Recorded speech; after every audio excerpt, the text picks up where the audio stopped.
Inumpisa na ang paglalagay ng thermoplastic marker sa mga barangay sa Taguig City na dinadaanan ng West Valley Fault. At upang ibigay sa atin ang detalye sa ulat na yan, kasama natin sa studio ang ating correspondent na si Darlene Basingan. Darlene? Magandang hapon si Atty. Reg at magandang hapon din sa ating mga manonood. 84 na barangay sa Luzon ang hagip ng West Valley Fault.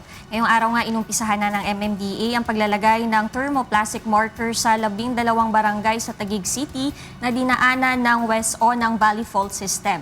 Matapos ito ay isusunod na lagyan ng marker ng MMDA ang iba pang mga barangay na tinatamaan ng West Valley Fault. Nauna nang minarkahan ng pinturang pula ang iba pang mga barangay na dinadaanan ng Valley Fault System tulad ng Marikina at Muntinlupa City. Ang thermoplastic marker ay hindi madaling mabura at tumatagal ito ng hanggang sa 5 taon. Pakinggan natin itong pahayag ni MMDA Chairman Francis Tolentino. Yung buong 100 kilometers lalagyan yon mula San Jose del Monte, Norsagaray hanggang sa Laguna, Cavite. Magsisilbi ang thermoplastic marker na palatandaan sa buffer zone at direkta rin itong direktang matutukoy ang dinadaanan ng fault system. Ito naman ang pahayag ni Dr. Renato Solidum ng FIVOX.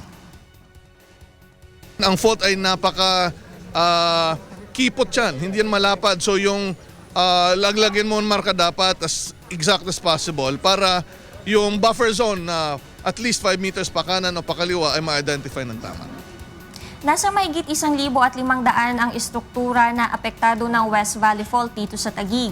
Ayon naman kay Taguig City Mayor Lani Cayetano, may isinasagawa pa silang mga paghahanda sakaling magkaroon ng malakas na lindol tulad ng pag-alam sa tibay ng isang istruktura o pundasyon ng mga bahay.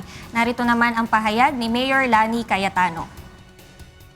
Sa ngayon po, ang unang paabiso natin sa kanila, ininformahan po natin sila na maaapektuhan sila, kagaya naman nung sinasabi at pinapayo ni Director Solidum para makapaghanda tayo.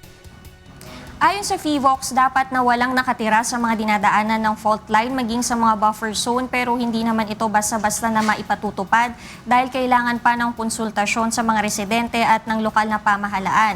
Para naman sa pamahalaan ng Taguig City, gagawin nila ang nararapat at susunod sa sasabihin ng mga otoridad upang masigurong ligtas ang mga residente. Darlene, pakiulit mo nga kung ano ang silbi nitong paglalagay ng thermoplastic markers na ito. Kasi it seems na may mga dadaanan doon na may mga struktura na. So, anong magiging warning ba ito sa mga tao na wag doon dadaan kapag lumindol or something?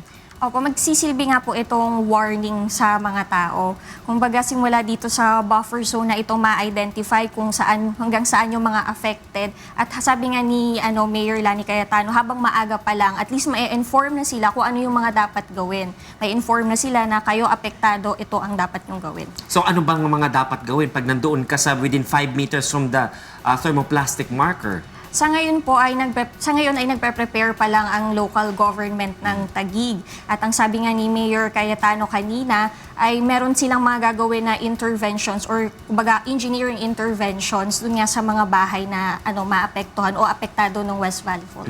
At ang tanong kong kahulihan, sino ang gumagastos dito sa mga thermoplastic na markers na ito? Is it MMDA or the local government units? Kasi mukhang Taguig pa lamang ang nag-implement ito at hindi pa yung mga karatig lalawigan.